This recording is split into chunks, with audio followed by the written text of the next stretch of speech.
السلام عليكم ورحمة الله تعالى وبركاته. أعزائي المشاهدين متابعين قناة بن سالم جي ار اس.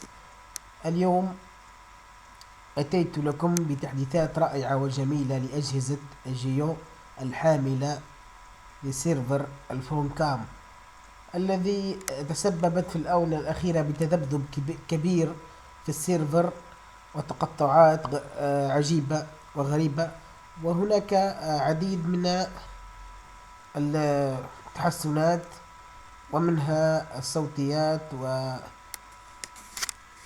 وتحسين السيرفر والعديد لأجهزة جيو. هنا في هذا الملف تحديثات جديدة لبعض أجهزة جيو الحاملة لسيرفر الفونكام. الجديد في التحديث هو تثبيت السيرفر، إصلاح الصوتيات، تحديث اليوتيوب، متاحة على الأجهزة التالية: جهاز جيو ار اس 8 ميني اتش دي بليس، جيو مومو، وجيو سي اكس 200 ميني اتش دي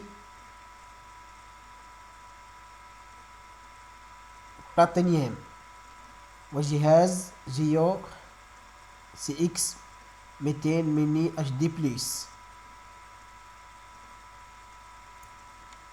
هذه هي الأجهزة المتوفرة والتحديثات المتوفرة. تجدون هذه الملفات، ملفات التحديث، أسفل الفيديو في التعليقات.